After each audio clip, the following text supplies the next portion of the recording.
Good morning, everyone. Morning. Welcome to the 9:30 session. This is the ODOT Collector app, why, how, and what is my role. I'm going to be introducing two gentlemen, John Puente and Michael Weekly. John Puente, GIST, is the administrator of the Office of Asset Inventory and System Integration at the Ohio Department of Transportation, chair of the ODOT Asset Management Audit Group, and past president of the Ohio chapter of the URISA. John has over 33 years experience at ODOT and has worked in areas of design, CAD, facilities, planning, GIS, and asset management over his tenure with the organization. Michael Weekly. Michael is a GIS database administrator for the Office of Asset Inventory and Systems Integration at ODOT. He has been with ODOT for 2 years and had 8 years of experience in the GIS industry and asset management.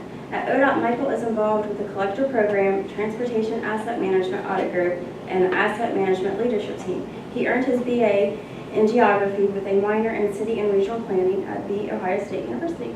Welcome, Michael and John. So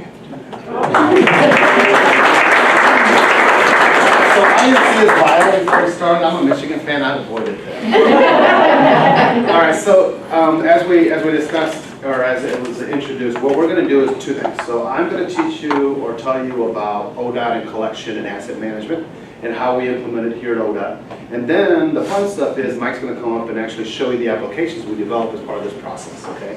So I'm going to say right up front, there's a few slides at the very beginning that if you saw Andrew Williams' presentation yesterday, they're duplicates. But the reason I wanted to do it because I knew we were going to have a different crowd in here, right? I wanted to make sure that everybody had access to the same kind of information. One of the things that we try and do as part of the planning division at ODOT is anytime we do conference presentations, we try to send this exact same message. So that's why we're doing some of these additional slides. Right. First thing I'm going to do is start off with the movie. So this tells you what we're doing here at ODOT. In today's rapidly advancing world, innovative technologies are coming online faster than ever, and ODOT is using these to preserve the health of more than 43,000 lane miles, 14,000 bridges, and 80,000 culverts for the easy movement of goods and people. For example, with today's state-of-the-art systems, we can collect better information, store it in a single data warehouse, and make data-driven decisions like never before. The result? ODOT is now able to pave 1,700 more miles annually for about the same cost. This is important because well-maintained roads mean safer roads for everyone. And for the first time, we have a complete electronic inventory of Ohio's culverts. Why does this matter? Say there's a road that needs paved, but underneath is a culvert that keeps water from flooding it. Should we replace the culvert now or wait? ODOT doesn't want to have to come back and rip up new pavement to do this. Think of it like a house project. Who wants to update the cabinets and then go back and tear them out to fix the plumbing? ODOT's new cost-benefit analytics help us consider the condition of the culvert first, so we can keep everything in good repair at the same time, from roads and bridges to lighting, guardrails, and road signs. Speaking of bridges, we're now cleaning and sweeping 3 times as many and repairing 150 more a year, thanks to our practical approach to frequent maintenance. While we're using new technology to better measure the data, it's our people and processes that are helping us manage it smarter.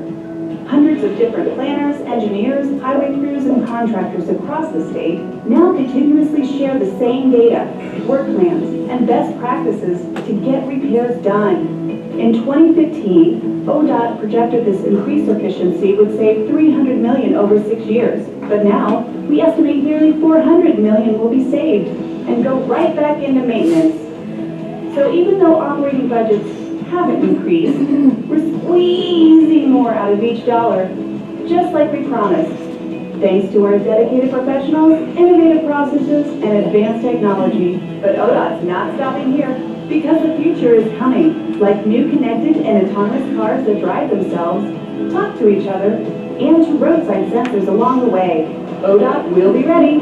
That's another story. Stay tuned. Visit our website to learn more. So think about this video in its context. If I were to talk to you, I could talk to you in technical terms and you'd understand it, right? But we want the general layperson, the general public person to understand what we're doing at ODOT and why we're doing it. That's why this video was created. Andrew Williams went out and got a consultant firm to come up with this video for us, and we show it at all our national presentations so they know exactly what we're trying to do here at ODOT. We're trying to do more with less, basically, right? Okay. So why is it important? in the next 3 years, we're going to spend an average of over $2 billion a year just on capital projects. So why is that important? That doesn't include what we're doing in maintenance for these exact same assets that we have on our roadway. We estimate that we have $115 billion in assets that ODOT owns and has to maintain one way, shape, or form, right? But that number's growing. The processes that we're putting in place and the inventories that we're actually introducing into the system is going to increase that number, because this is kind of a best guess of what we know and what we think we know. But as we improve on our inventories and we improve on our assessments of our assets, that number is going to grow. So 90% of what we're doing with capital projects is actually spent on taking care of what we have. So that $115 billion, 90% is saying, hey, let's fix what we have in place now. How do you do that if you don't know what it is, where it is, or what the condition is? That's hard to do. So that's why this implementation of this Transportation Asset Management Plan is actually taking place.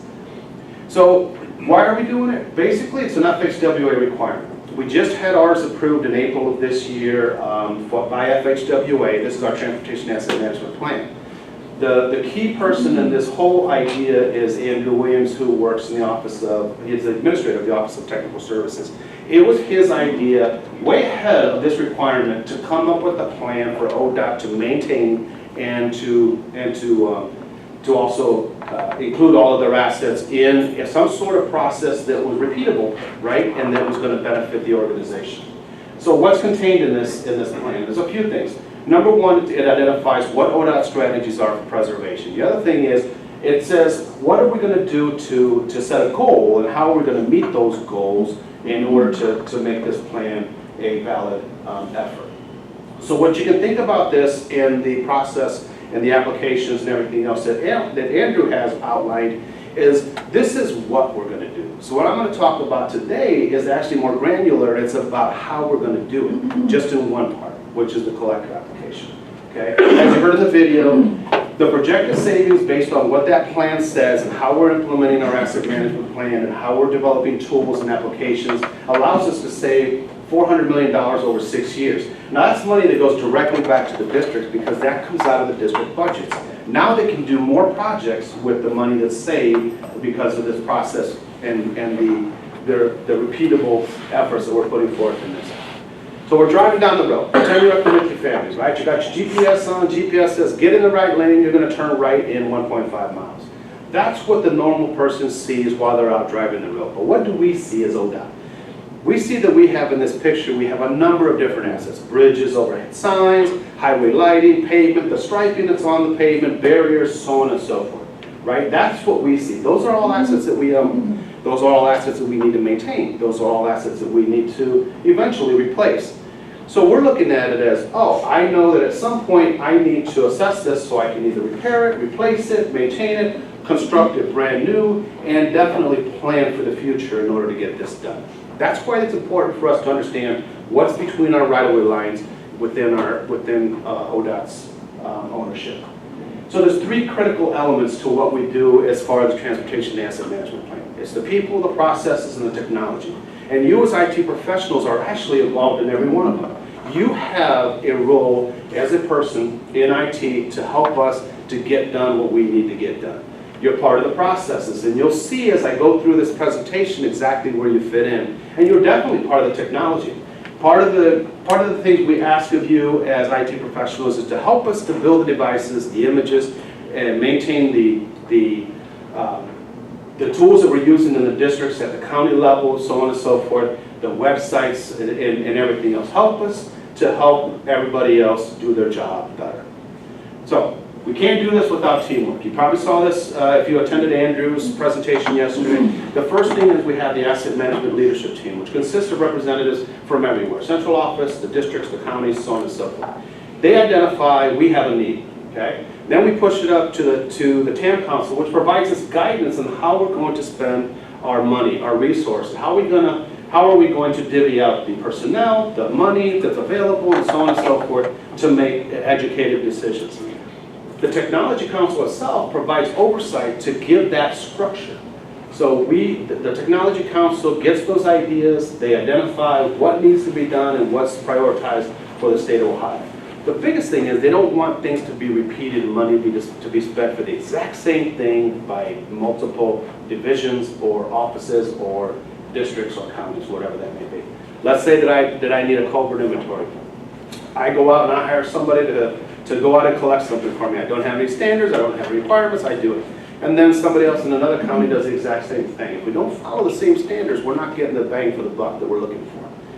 Executive management gives us the teeth in order to incorporate this asset management plan all the way from the highest level down to the bottom. And as you see in this arrow, we're pushing information up to them to make decisions, and they're pushing policy back to us in order to make that happen, right? The newest thing we have is district representatives. And if you're from the districts, this is the person in your district you're going to want to get intimate with, because they're going to need your help in order to let this come to a point to where we're really focused on the quality of the data and the applications that we have available to our people who are actually in the field utilizing it.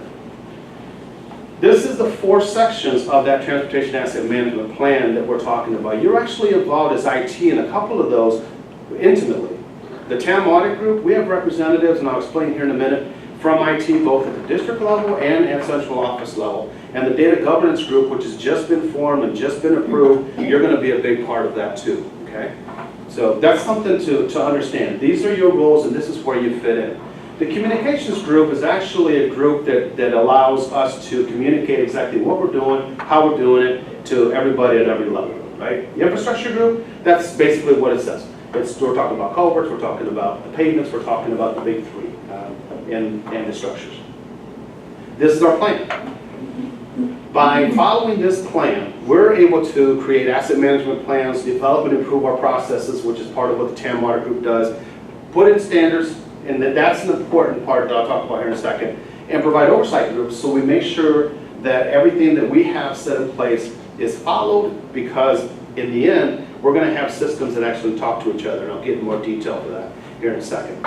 This is our cradle to grave process. It's very hard to read, but exactly what it does is it allows us to inventory or inspect the item, feed our applications with that data, use that data for decisions, and then develop our annual work plans off of it to construct or maintain the assets that are in place. So we're taking data, converting it to information, which allows us to achieve organizational knowledge. Okay. How do we do this? What is our priority? The first thing is to use the TAM. It had guidelines in there. If you take the chance to read it, it's a very thin read, but it has a lot of information in that thin read. So the first thing is that we had MAP 21 and FAST Act requirements that said you needed to do this with our top 3 assets. They're called our tier 1s, and this is nationwide. That's our culverts, pavements, and bridges, right? ODOT decided, hey, if we're going to do that with those 3, why don't we just apply it across the board? All of our assets. We'll treat them the exact same way, even though they're on different tier levels. So what we did is we put out a survey to the TAM leadership team, which was in the bottom of that pyramid. You know, tons and tons of people said, hey, what is your priority? But base it on a few things. One is safety, and one is the importance of the asset in the infrastructure, right? So we came up with these tiers. As part of what we were doing with the TAM, we needed to provide a oversight committee of sorts to make sure that everything that's being done here at ODOT is being done consistently, right? And then that we are following standards that were approved and set forth by this committee with other representation. So it consists of 12 permanent members, and we look at the requests that are coming in from both the business perspective, but also holistically for the organization. We want to make sure that the business is not looking with blinders saying, I need to fill a report, this is the only data I need. Because what happens is they don't realize who's using their data outside of their office to fulfill that FXW requirement or that EPA mandate, whatever that may be. So we want to make sure that everybody has a voice. Those who collect down at the bottom, those who manage, those who report or analyze the data. Somebody has to have a voice in each one of those areas in order for us to get it right, okay?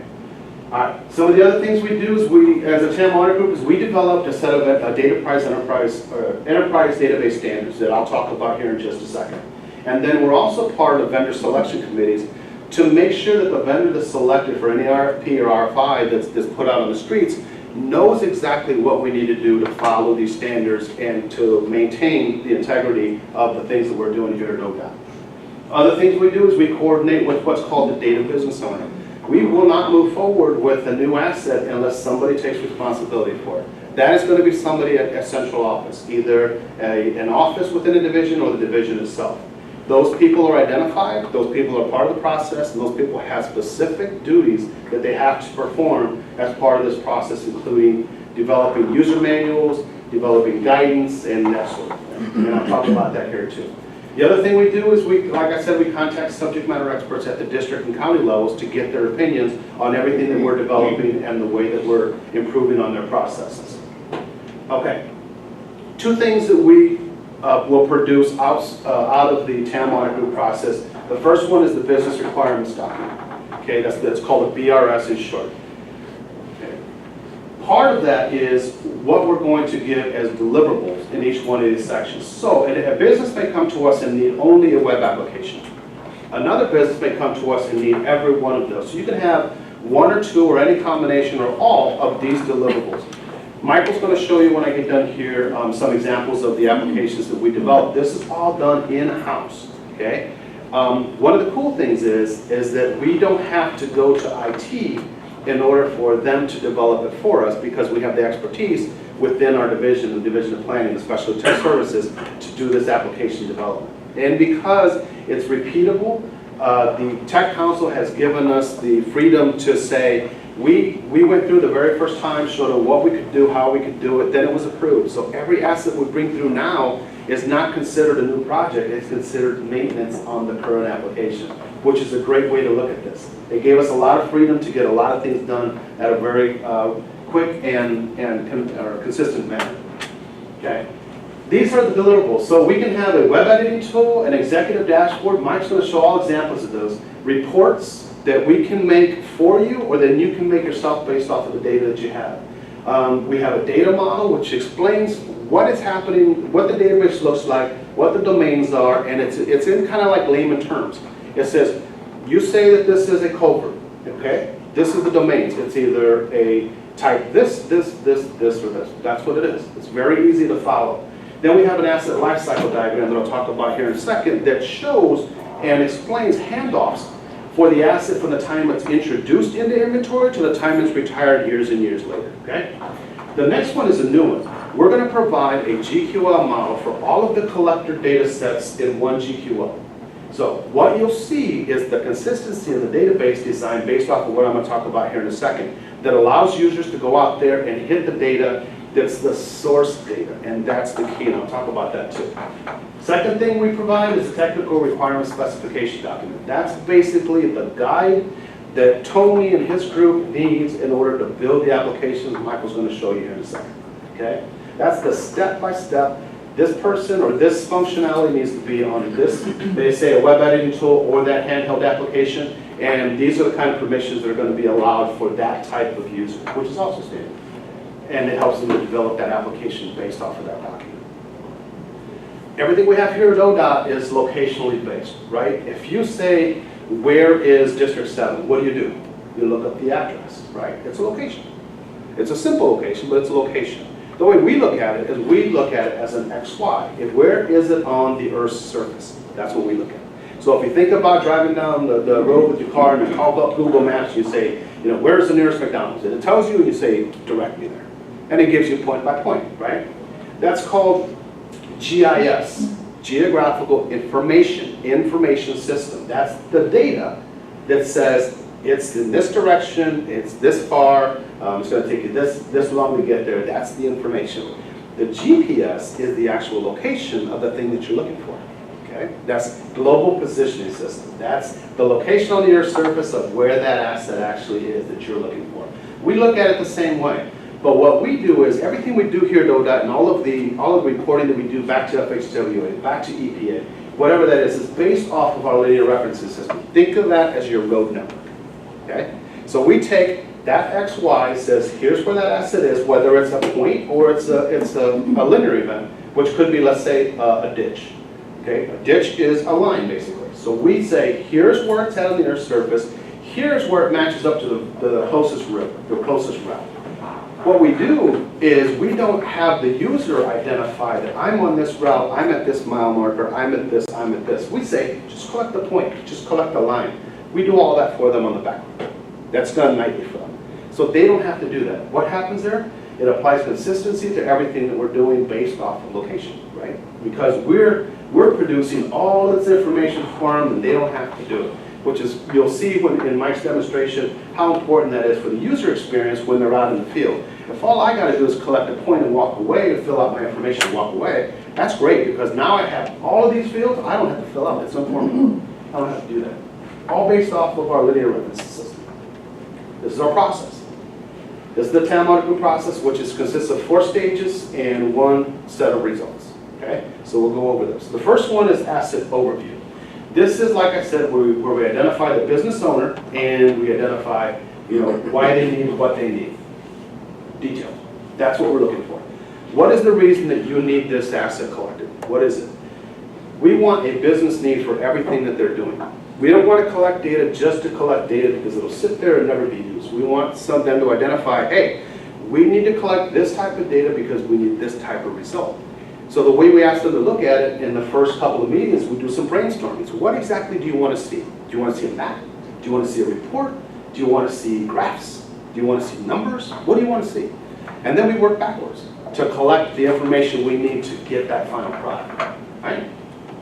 Step 2, that's where we collect the requirements. And the other document that I talked to you about, the technical requirements document. This is the lengthiest part of the process that we have in place because this is where we identify all the individual items for every one of those deliverables I showed you here a second ago, and it's outlined and sectioned for that in order for Tony and his group to be able to build that application. In it, those standard attributes I just showed you based off of that LRS. That's at the top of every database. So if you've ever done any SQL queries against GQL, or any of the models we have out there, you can go nuts trying to figure out what is the right source of data because they're named differently. These assets the counties are named differently, the assets are named differently, whatever else. We're standardizing that. So as an asset gets improved, it comes through the process and we standardize the database. So now when you go back later and you do a query, everything looks the same at the top. Below it are all the business requirements that are needed to accomplish what they need for their business. Right? As I said, include the attributes at the top. This takes care of what the business needs with all of their attribute information. And then we also document the asset workflow 2 ways. One is what happens when they're collected in the field. First thing I do is this. Second thing I do is this. If this happens, I do this. It's all in a diagram, right? And then we also have that asset lifecycle diagram that I told you about here a second ago, and I'll talk about in more detail in a second. And then we include those districts and county SMEs. Stage 3, what do? We build the application based off of everything, all the information that we collected. And that includes everything we collected in the TAM audit process. The schema, we're using source tables. So, for instance, let's say that we have accident data. We don't want accident data to be created in one place, modified in another, so now you have 17 different databases that are supposed to say the same thing, but they don't, because somebody modified it to fit their needs, and now it looks differently, it acts differently. Why is that important? Because you never know which database to use. You don't know which one has been kept up to date, and you don't know if the data is accurate. When's the last time that they went out and checked to make sure that these elements were correct? Next thing that they can do is that they can create those related tables. Then the way that we do it is we have one inventory item and we have many inspections on that item. So what that allows us to do is keep history of what's happened over time with that asset. On this date, or this user, or whatever that may be, this was done to that asset. We can keep track of what's happened. What's happened in the past is we've never, especially, well, I won't name databases or assets. What we've done in the past is we have one item and we don't have any historical information. What's that allow us to do? Pretty much nothing. You can't forecast what can happen in the future if you don't know what happened in the past. And that's why it's important to keep that. And then they can create domains off of that. Where you guys come in is that we have individuals in central office IT that actually do internal application testing for us. They try and break it. That's essentially what they're trying to do. They have a list of items that they need to test to make sure that it works as advertised, and if it doesn't, they tell us, we fix it, and we go back and tell them to test it again, just to make sure that it's going to be a great user experience when it does go out. That's where it goes. There's a user acceptance testing, that's the UAT. That's where the individuals that are actually going to use the applications and the deliverables that I've mentioned are going to go out, and they're going to do a very unique set of requirements that they're going to test against to make sure that they're getting that experience that they need to collect the information and utilize that information. Remember I said report, analyze, and all of that information, right? And it consists of those, again, central office and district SMEs. Stage 4. This is where we make recommendations on what we can do with the application. And I will give you those 3 examples of what those approved results are by the Tech Council. So you might be sitting there and say, wait a minute, you just told me in stage 2 and stage 3 you're collecting the information and then you're actually creating those applications. So how are you going to make a recommendation on what we should do if you've already done it? Right? That's kind of backwards. Well, the good thing is, like I said before, that the Tech Council has given us a blanket approval to include, because we went through and did that pilot at the very beginning to show the application will work in the way that we want it to for the organization.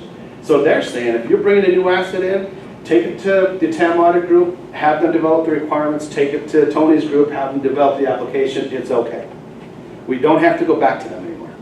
That cuts out a lot of time, a lot of approvals, and we can go through on a normal process with TAM audit group between 6 and 8 weeks and collect all the requirements we need for the development team to start those builds, which is amazing.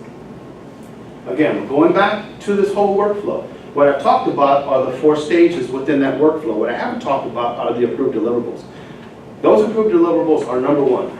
We can do it in-house. If right at first we determine as a team that we can do it in-house, we do not have to go back to the Tech Council, us or the business, okay?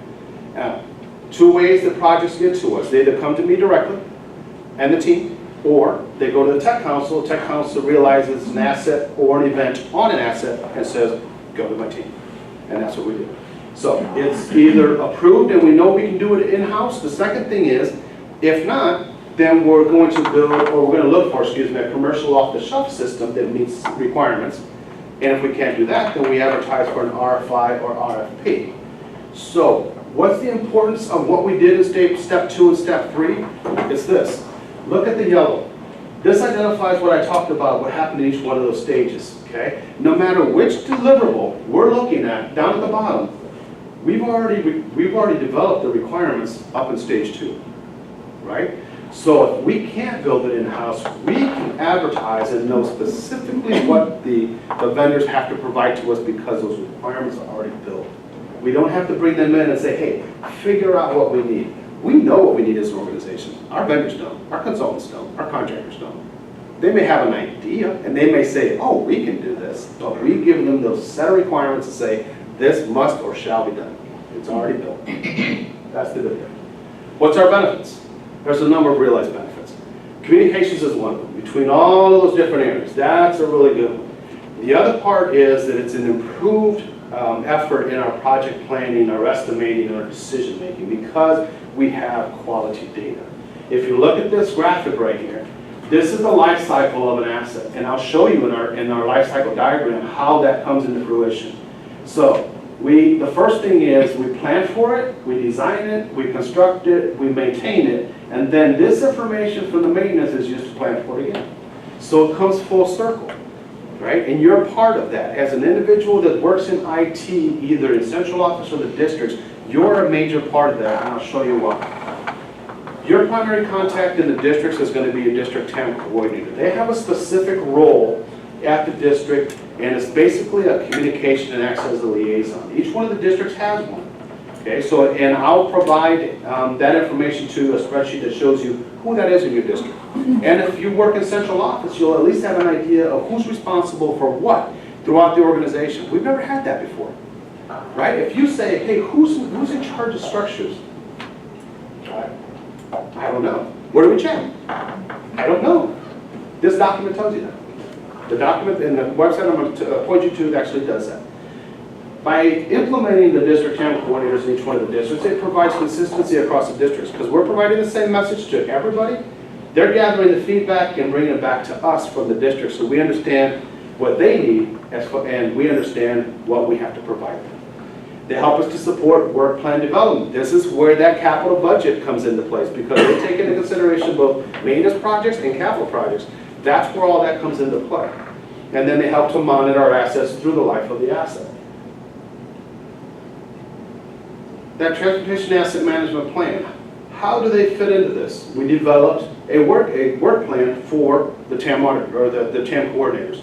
This identifies what they have to do, when they have to do it in the calendar year, and what the results are in order to report back to us at central office, including the development of a district work plan, which says what I'm going to do in this 2-year cycle as far as construction is concerned.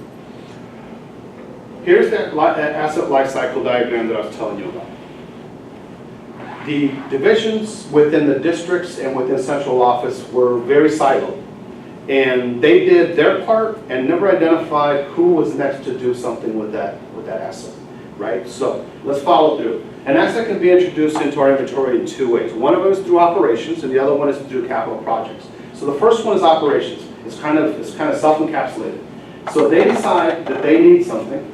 They go ahead and introduce it, they go ahead and build it, and then eventually, right here in this section, they evaluate it. So they go out and they do the inventory, and they do the inspection of that based off of the cycle that's determined by central office, the DVO.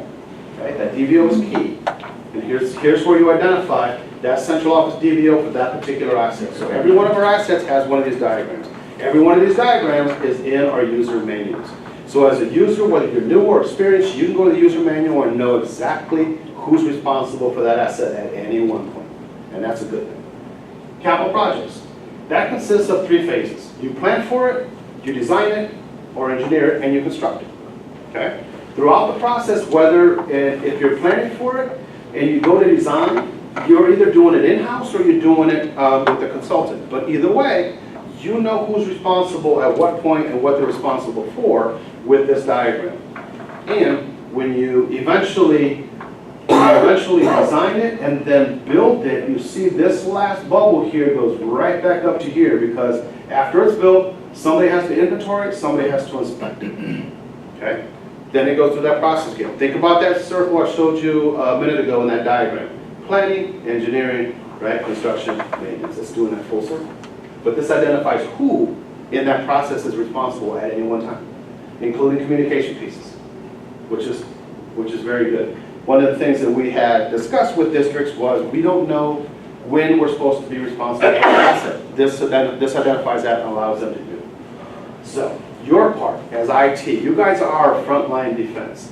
We have the capacity, we have the resources to collect requirements for businesses. We have the capacity to build the applications that allow them to do their jobs easier, including reporting, including web tools, all of that kind of stuff. But we don't have the capacity to take day-to-day issues, questions, and offer solutions. So what do you do as a district? What do we do in central office? As in IT, your responsibility, you help build devices. We have devices that we provide. Right now I have 303 out there, and I'm going to purchase another 275 this calendar year before the end of the year. So they're helping to build devices, they're helping to image them, they're helping to set those and assign those devices to the individuals within the districts and or counties. They're troubleshooting issues. They're loading offline county images, which Mike will talk about here in a minute. There's 2 ways to collect things. You're either online with our Verizon data plans, or you're offline, like in District 10, where you can't get any phone service, right? And Mike will talk about that.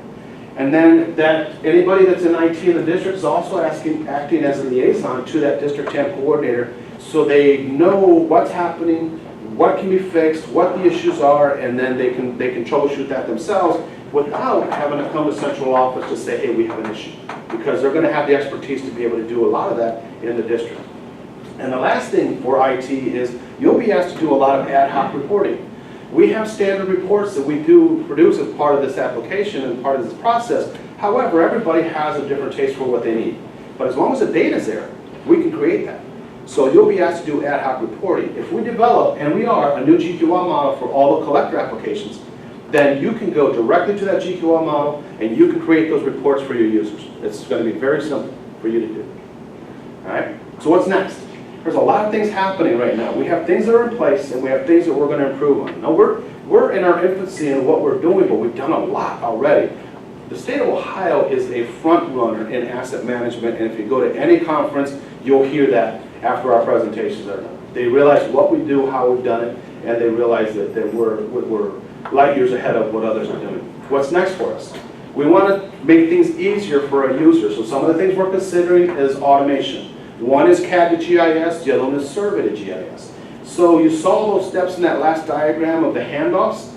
Somebody at some point needs to put a point or a line or a polygon that says this is our asset and this is the location manually. We want to eliminate that. So those first two steps there, or those first two ideas, are going to do just that. We're going to be able to take those design files that are part of the plan package and automatically upload it into our GIS. Another thing is the GPS pucks for iPad accuracy.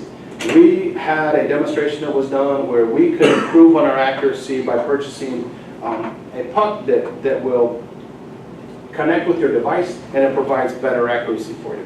Do we need it for every one of the assets? No. Everything we do is planning grade. Okay? We have some survey grade information, but we identify to our users, this is used for plans, this is used for estimating, this is used for projecting what you need to do for projects in the future based off of our condition assessments. If you need to go to design, you must have a survey done. Okay? That's simple. It's really simple. The next thing is that District 5 had found a puck that you can actually attach to a 360 because the 360s don't have a GPS chip in it. So this allows the 360 to now become something we can use in the field.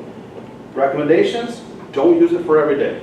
Okay, this is just somebody who's going to sit in a car who needs to add some information to one of our assets, not the everyday person who's going to be in the field, in the ditches, climbing down hills, because those 360s are not meant for that.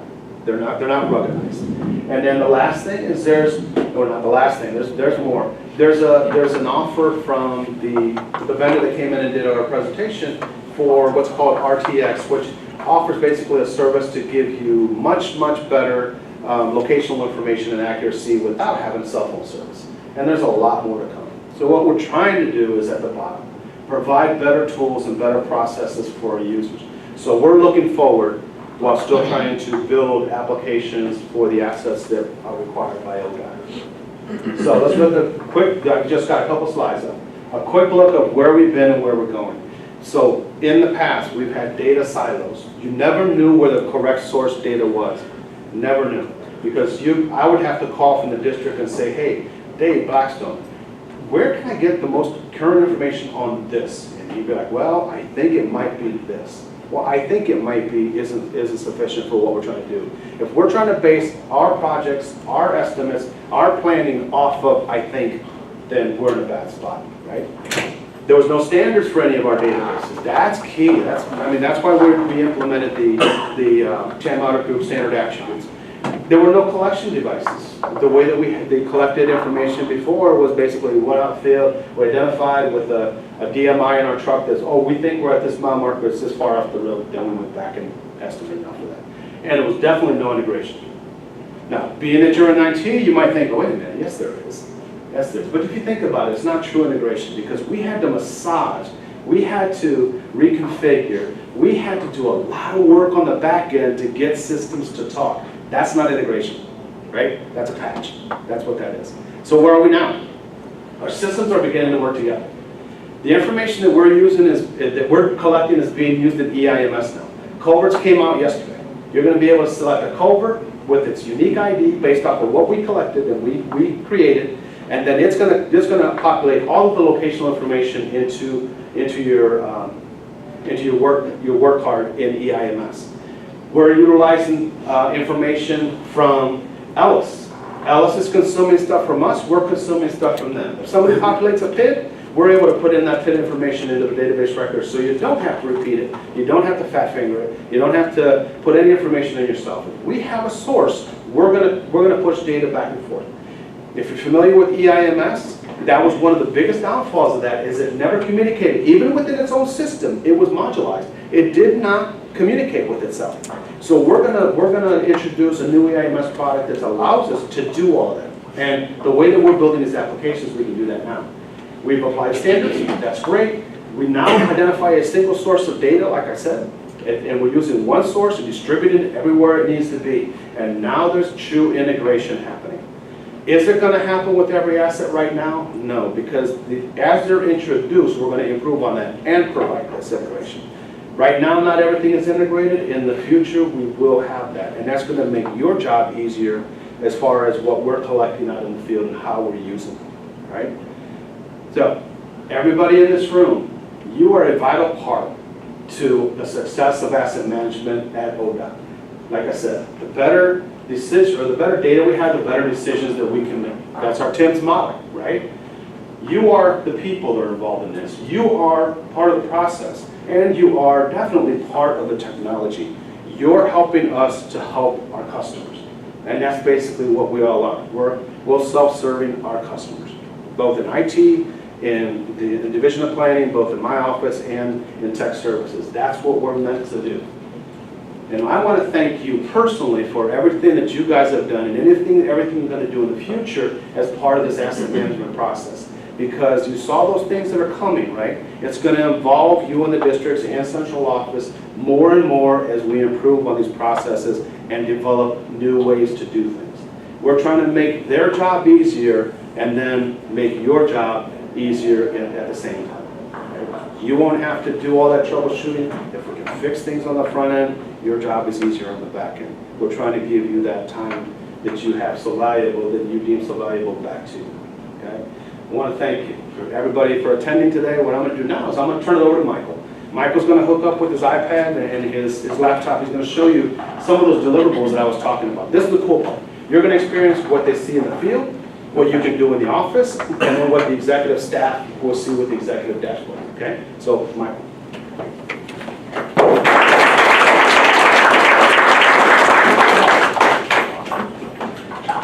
So this sets some of this up. So what I'm going to do first is I have a few slides just going over some of the hardware and software that we're going to be using for this, and then I'll go into the demos.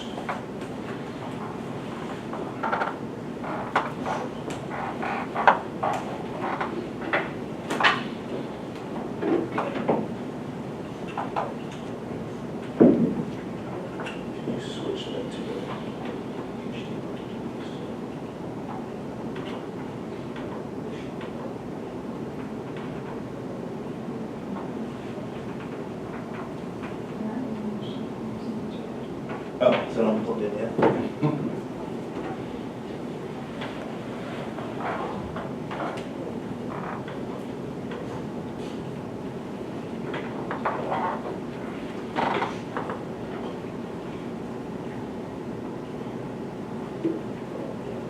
Alright, so I'll just keep going off a little, kind of where John left off. I'm going to go over some of the hardware that we use. So as John said, we have the iPad Mini 4s. So I have a bunch of them here.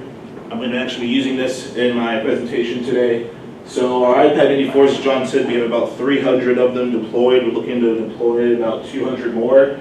They're all on the Verizon data plan, and it's part of the DEP, Device Enrollment Program. So whenever we hand out these iPads, it's mini iPads. Many people use certain iPads, so it's not assigned just to one person. So the reason we have that is for AirWatch and everything now is locked down. So I'll show you that whenever I do the live presentation. And then also the hardware that we use for these are the life-proof cases. So I do have to make sure iPads can pass them around, and you can throw them against the wall, drop them, or anything you want, throw them in some water, and they're gonna work. Just as long as it's not. But please don't try it. Yeah, so these are actually rugged and in the field for everyday use. So they're not inside of an office. They're actually out in ditches and culverts. So it does get wet. It's cold out. I know one of our users he said he slipped in the snow and went down a huge embankment one time, and the iPad survived it. So far, I think I've heard of one iPad, something bad happened. So you can drop in the water, break float? They don't float, it's water resistant. So you can stick it in water for, I think, a few minutes. It's good for, If it rains. they say 6 feet of water for 6 hours. Oh. Yeah. But like I said, please don't test that. Yeah. On the website, they actually have people surfing with it and stuff too, so. They should come up with Yeah, floating. we haven't tested the surfing, it actually works. I mean, we just kind of put it in a sink one time, and it did work out. And then also we have the OtterBox straps as well, so you can carry it around, put it around your neck as people are actually going around climbing and going up things, so it's like stuff. Also, what you probably see too in some of the county garages doing work around there in the districts are these iPad docking stations. So this is where you can start charging our iPads. We can secure them as well. They do bolt to the desk. I have one on my desk, not bolted down, so someone could just steal the whole thing. And also has a USB in the back, so you actually can do some data transfers through this as well. And then the software we use with this, we have AirWatch, so you can restrict our users, the usage on there, so they can only go to certain websites. We can manage the apps and devices that people see on the application, and we can push important documents to the device. And John, actually, I have more iPads. Bring that one back. Sorry, I passed the wrong one out. No, that one's still. That's good. Yeah.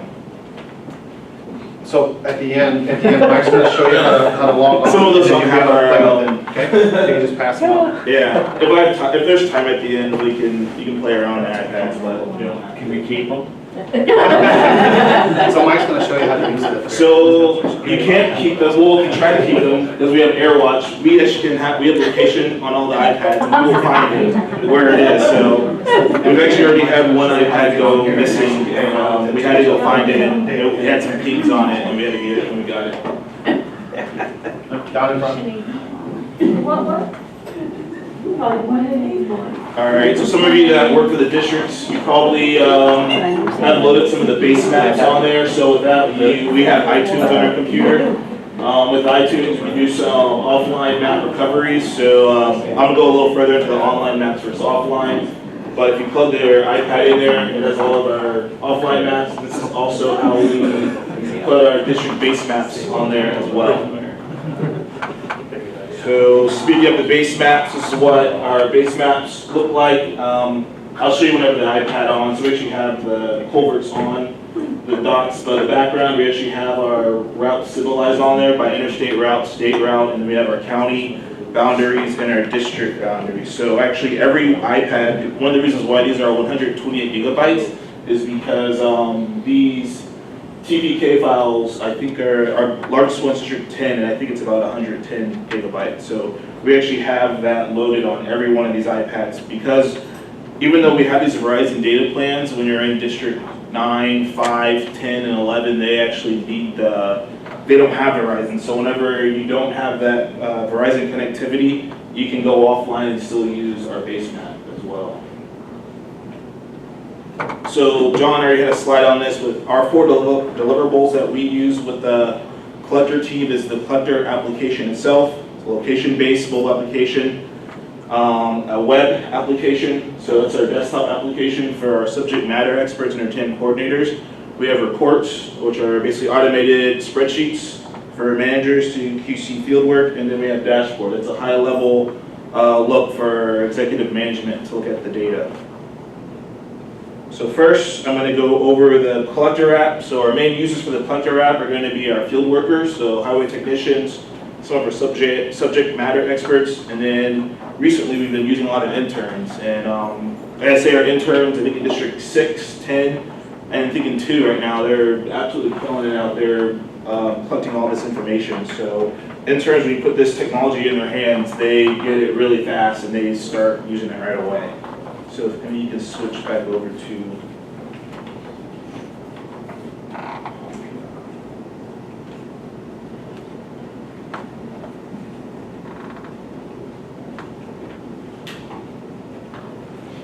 this is the fun part about doing live demos. Whatever.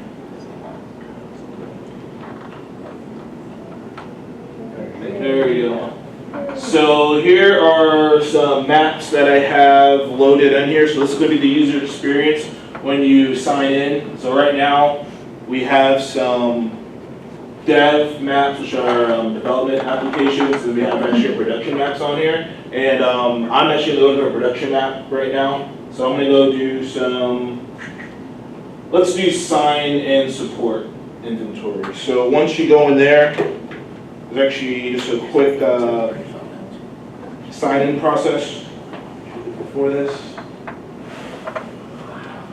Mike, you want to speak real quickly about the access based off of your permissions? Yes. To those maps? So this is my ODOT username and password. So, you know, Alex, you work a lot with my ODOT, and we have our users, you know, they have their ODOT username. They have to have a my ODOT username. It needs to be external because we do have external users. So we have consultants and contractors that are using this application. So everyone that uses Collector needs to have a my ODOT username and password. I don't remember where I was with the password. And everyone can read my password too.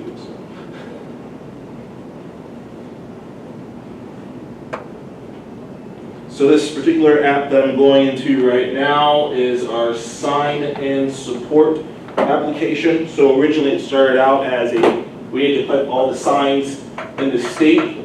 Then it turned out to be they needed to do support as well because of support inspection. So again, location-based application with those user access groups. I put them in groups using ASM, and that's how when I put that username that grants access. If I wasn't in that group, when I put that username and password in, it would deny them and they would not be able to see the points that are on the map. So what you see right here, so we're in Columbus. These dots that you see on the map are, they represent supports that signs are on. The ones that you see the red square means that there's an inspection due for it. This is actually kind of in its infancy, so there's a good chance that there are inspections for these signs that just have not been put into the system. And what you can do here is click the new feature. These are all the different types of supports that we have for signs. So if I go in here and I want to collect let's just do a box truss support. If I'm standing, I'm in the building right now, so it's going to try to put me where I'm standing. Let's just put it over here on this route. Again, you can be zoomed in. Then I can start filling out my form. So before they had these forms, it was all paper-based. But now, since you have this, you can go in here, installation date. Automatically it puts in today's date, so if someone actually did install the support, you just put today. If not, you can change that to whatever you need to. You can go, I'm going to go through all of these, but I can go to support type, click it, and then actually have choices. So we don't actually have our users in here typing this in. They actually have a list to pick from. So this works great with our, this makes sure that our data is correct and has good data integrity. And then we also have a couple other fields at the bottom. We just have a comment field. So anything that they want to comment about this support, you can put whatever you want in here. So it's 2,500 characters. You can put emojis. And Ian likes to show if you're talking to it as well, and it will, whatever you say, it will put it in there. And then you can put initials for who created it if you want to, and the date that it was created. So again, that's just our support for this area. So I'm going to actually go and submit it. Actually, before I submit it, I'll tell you something else that's really cool is that you can take a picture. So once you take a picture of this will actually have a photo record attached to this dot at all times. So it's really easy as just tapping that button, clicking add, take a photo. Everyone smile. There you go. And now that photo will always be attached to that record.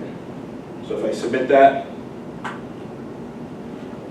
So upon submit, because he's live, everybody in the state now has access to all that information you just put in. Just Right. like that. So yeah, so I'm live, and I had all those deliverables that are up there, the web app, collector app, the reports, and the dashboard. As soon as I click submit, it says sending updates, that updates the database. So if I'm sitting in the office, I will be able to see that dot and I'll be able to see the picture as well.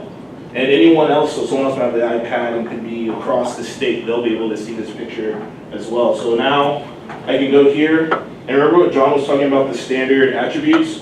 Those are blank right now because in our overnight script, that's going to automatically fill in overnight. But once I scroll down, you'll start seeing the information that I put in here, such as the installation date I added in there. I also added the support type. And even though I did put in that support inventory initials and support inventory date, I really didn't have to because down here it automatically tracks my username and then that date that I created. And then we also have our last edited user and last edited date, which is blank now, but if I go in here and edit that, it will show up that whoever edited and then the date that it was edited. And then at the very bottom, see my photo. So I can go in here and there it is. And then also what you see down here is the sign inventory and this overhead support inspection. So I'm going to actually do the inspection first. So John also mentioned the one-to-many relationship. The good thing about the one-to-many relationships is that you can build historical references on how this support inspection went in the past. So I was going to build a new one currently. So here we have our big inspection form. So I can go in, check each one of these, change something if there's something wrong with it. What we say, if there is something wrong with it, you can always add a picture. And a quick one. I guess this side this time. Smile. I'm wanting.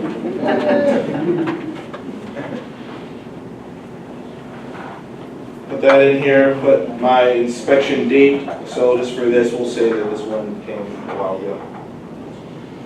Submit.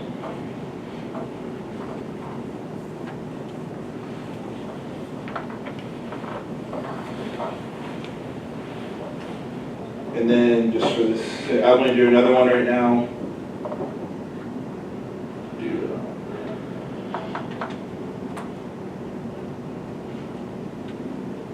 Today's date. So now, if I go out here and actually go in and view this support and look at the inspection, I can click view and then now I can see my what happened in 2010 and what happened in 2016. So now I can go here, click, I can see that there was something wrong with my foundation anchor bolt cracks in 2010. Then what we tell everyone is when you're actually out there, you actually go and you put a picture of what's wrong with it. So there's that picture of what's wrong with it. And also, you can see who created that inspection and the date that it was created as well. So that was just kind of the quick how to add data. And another thing you can do in here is also find some data that has been added recently. So I can go here, click this sign. Here is all that data that was filled out overnight. Scroll down here, I have my mile marker of where that sign is. I'm not sure if this person took a picture. So this is Benjamin Wiley, he's an intern in District 6 that is doing all the sign collection. And he does have a photo, so I can go here. And there's a photo of that sign, or I guess that support right there. So even though he's an intern, he's out there, he might not know everything about that support, but he can take this picture, give it to his boss in District 6, and then he'll be able to look at that and fill out anything that he needs to about that sign. And then also another reason I picked this support application because we just saw the support information. So I also can go in here and view the sign information. So what this is saying is that sign has, or that support has 3 different signs on it. And you can go into here and you can actually look at all the information about that sign. So he actually has all the heights and widths. I'm not sure how I did that, but he has that in here. Whoever ATS is, so someone else did that. So that's I think another intern. So I think he actually has the plans with him, and he's doing that information. And then I also said I was going to show you the base map. So if I go in here, we have our online base map, so I can change. So automatically shows our aerials, which I think that's the most helpful for our users in the field. But I can actually go to the on-device And these are the TPK files that are loaded onto every device. So mine, I have a statewide one, but most of the ones that we send out to the districts just have a district base map loaded on there. And what this has is our routes are actually labeled on here. Mike, could you do me a favor and zoom into one of those signs and show them the accuracy that you get? So this is, remember you're using a Verizon data plan and you're using an iPad. So for planning grade, we're gonna be 3 to 5 meters, which is up to 15 feet off, plus or minus, right? But look at how close that dot is, just what, it depends on where you're standing. So if you're standing really close to your asset and you collect that point, it's normally gonna be right about there. Yeah, and then this is blurry right now because to have the whole state on here, I had to go to a different level of detail. The ones that are in the districts, if you zoom in, you can actually see some ADA and some curb ramp, so you can kind of see the sign right there. It's blurry. There you go. When you're out further, you can see the shadow of the sign. So we tell people that it's survey grade or planning grade that we want, not survey grade, sorry, planning grade. So 3 to 5 meters. A couple other things you can do on here is you can start even searching by what we call the county route section. So I can go here and say, show me everything that's in Franklin County. Search for it. That's not a good example, so I'm going to do something else. No, okay, I'm stuck. So, That's a lot of results. yeah, it's going to search. Oh, there you go. So there you go. 1,200 results that are in Franklin County, but again, it's not even practical because no one's going to scroll through here and look at every one of those. So I actually go through here and say Franklin County 71. And then there we have our Franklin County 71. We have 167 signs that are collected on that route currently. Looks like right now we only have our overhead signs collected. And then I can start scrolling through here and see what mile marker. So yeah, I want to see the one on the 24.243. There it is. I click it and it will zoom to it. And once it zooms to it, I actually go and look at the information on that sign. So those of you that do database querying, this is doing it on the fly. We're giving you a visual image of what's out there on our right away. It's preset to just do the CRS on here. So once I show the web app, you can actually go and do more queries. This is just a preset one for the county route inception. Is there some kind of condition rating on the sign that you have? Like Yes. So if I go to the inspection here, this one doesn't have one, so I'll just make, oh, I'm in production, so I'm not going to make one now. Let me go to the one I did up here, since I know to delete that one.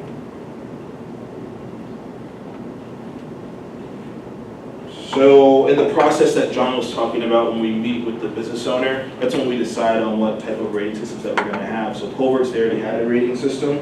So in here, we rate each element individually, but at the very end, there is an overall condition right here. So your user's going to go here and either say it's very good condition, good, fair, or poor.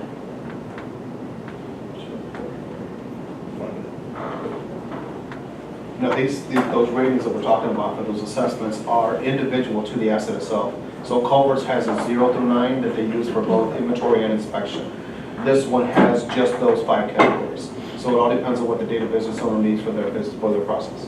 Some are more subjective than others. Yeah, absolutely. And this one is a very subjective. They just had kind of good, average, and poor, so they went and added very good this time. So we'll see what they do next time. And just to be clear, not every asset has an assessment. Some of it are just inventory like barriers that have a few components that talk about the condition of the barrier, but it doesn't have a true assessment like Culver's do. It's all based on the need. Do you ever base like sign replacement on condition, or do you?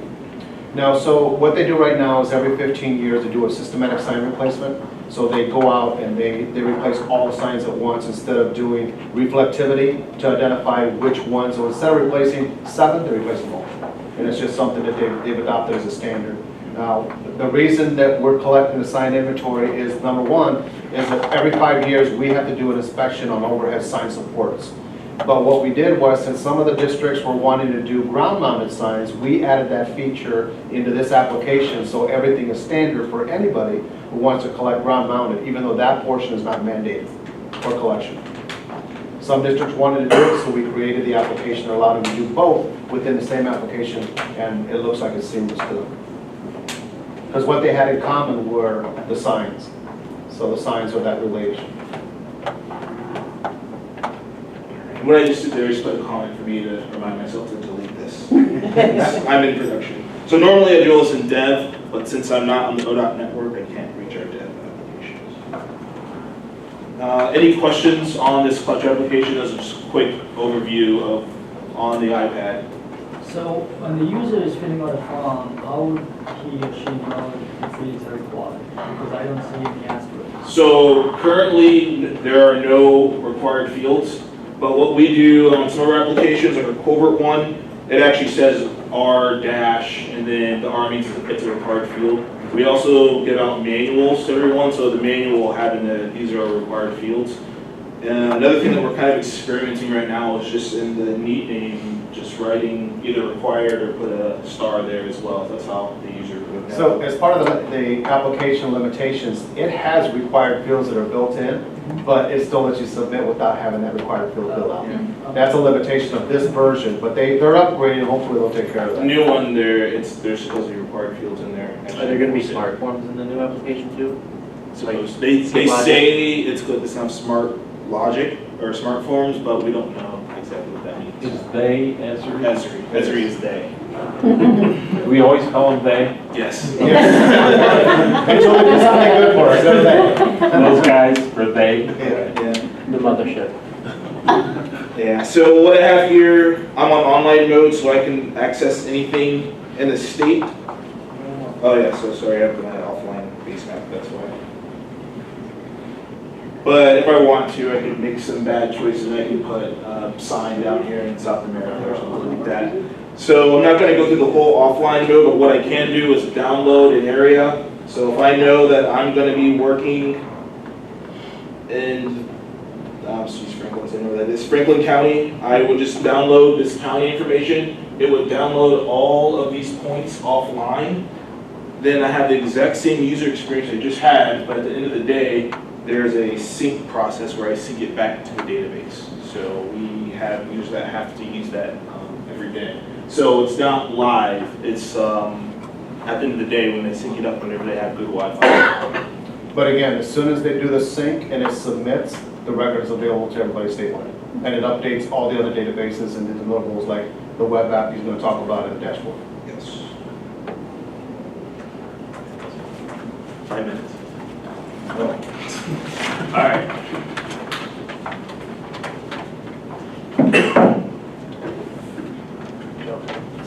So I have some screenshots in case that didn't work.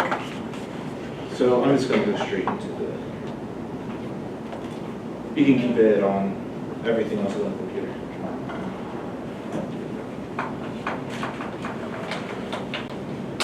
So this is what our web app looks like. So I'll just use the sign support web app since that's the one that I just did.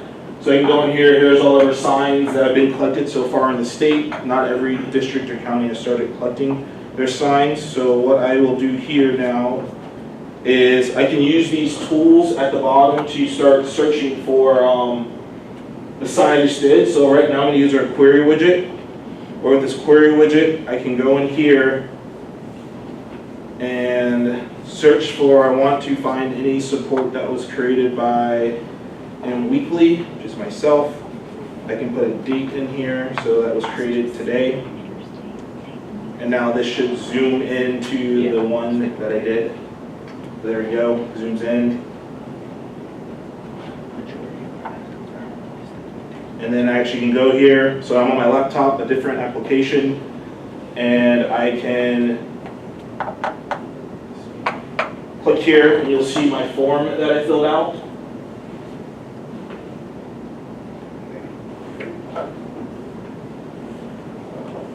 There's my form overnight, that's all I'm going to fill out. And then my photo attachment is on there as well.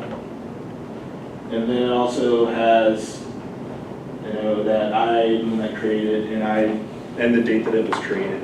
And then something else you can do on here that I will show really fast is that we have a couple of filters on here. So quickly, you don't care about, you work in the district, you work in the county, you don't care about everything in the state, so you can quickly, sorry, I zoom this. Go here and just say, I want to see just District 6, or any district you want to, apply, and that quickly filters out. So I just X out of it. So you can do simple or complex queries very quickly. Yes. And then something else we have are reports. So we always ask everyone, what do you want to see in a reporting mechanism that we have? So this is a spreadsheet. We work with a lot of engineers. Engineers love spreadsheets. That's why we give this to them. Again, it's the centralized database. So as soon as someone updates data in the field, this updates once a night, but every night it updates what was done the previous day. So this certain one right here is our QC report. So if someone's out there and they don't fill out a required field, it comes up in this report. So that's another answer to your question that this will come up. So in this one, whoever D. Lester is in District 1, if you have to fill out his ramp cross slope, it was blank. So that we now know you can go back to him and figure out why he did it and go back out there and fill it out. And a couple other reports that we have is for ADA inventory, we have a non-compliant report. So right now the business need was to find every ADA inventory that's non-compliant. So with this, we have a list. Again, not to pick on D. Lester, but he's just in District 1. So this ramp that he collected is non-compliant because the ramp cross slope was less than or greater than 2%. So it was 3.3%. What do you guys use to generate these reports? What do we use to generate these reports? I'm not sure. What do we use to generate these reports? We use a combination of SQL and Python. So we create this, it's like a modular tool that we can publish out as a service to our servers. And actually these reports that Michael's showing you right now, they can be, they're scheduled to run every night, but you can also generate them on demand within the web application. Correct. So these are some of the reports that we build those requirements for. Remember I told you we had dashboards, reporting, so on and so forth. We're building those requirements for Tony and his group to build these kind of reports and make it accessible anytime they want. Alright, and then the last thing I want to show you is our dashboards. So our dashboards are read-only. It's more for the executive level. So some of our deputy directors, people assistant, and the Oval Office at ODOT, and also in the districts, some of the district deputy directors as well. Does everyone not use that term? And our district. Not the district. So this is the cool thing right here. This is the bang for the buck. Yeah, so this was all that data collection. So yeah, you have everything that's collected in the field right now. So this is our under drain outlet dashboard. So currently, this is a new collection. So right now we have 8,391 under drains that were collected. One thing that we're doing with this is we're trying to figure out how often are our under drains needing maintenance. So we have this right here. So you probably can't read this, but the grade means that maintenance is not required. So it looks like in the state about over 75% of them, so maybe 80% of them don't need maintenance, while another 20% do need maintenance. But what you can do here is you have these live filters. So currently, if I want to say, well, District 1 has the most data, so let's see what they have. When you click that button, all these will change. And then you'll also see our charts change as well as you click your district. There we go. So in District 1, for some reason, their maintenance is performing really well. So I'm not sure, so 95% of them do not need maintenance. We're not sure, so we're actually going to start using this to make our decisions. Maybe District 1 is doing something with their under drains that the other places aren't doing. So you can even go here and you can go by county too, so we have county workers. So another thing I wanted to show too, the last thing is, here's our barrier inventory dashboard. Again, executive high level, whenever I was in a meeting with the deputy director of engineering, as soon as he saw this number, he turned over to the deputy director of planning and goes, hey, we need more money for guardrail. And the thing is, this information that we have is not new. We've had this information for a couple of years, but it just never was talking anything. We never had it in this big thing saying, hey, we have 20 million feet of guardrail in the state of Ohio. And once he saw that number, he was like, well, we need to do something about this. And as of right now, we're trying to figure out a way to do some type of barrier inventory. Well, we have our barrier inventory program, but they want to see if they can get more money with that. So depending on all of our barrier, we're going to start allocating more money to districts to start, I guess, building more barriers and maintaining those barriers. So with that, I have just a couple of more slides about what we do next with that, with this information. So that's the collective program. After the collective program, our information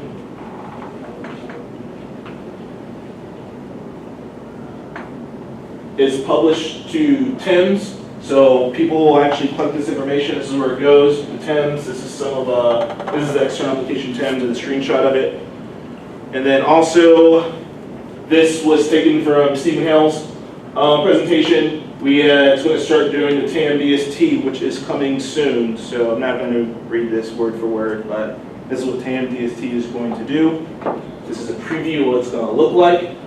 Next year's IT conference, Stephen will do a presentation on You guys actually might TAM-DST. hear about this in 15 minutes. And right now in production, we have our culverts, BMPs, barriers, signs, under drains, retaining walls, and ADA inventory. And in development, we have ITS, biweekly inspection, culvert enhancements, and highway lighting.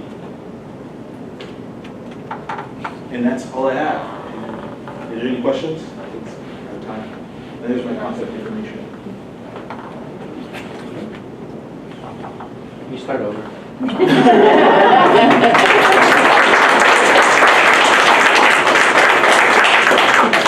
Nice job, Michael.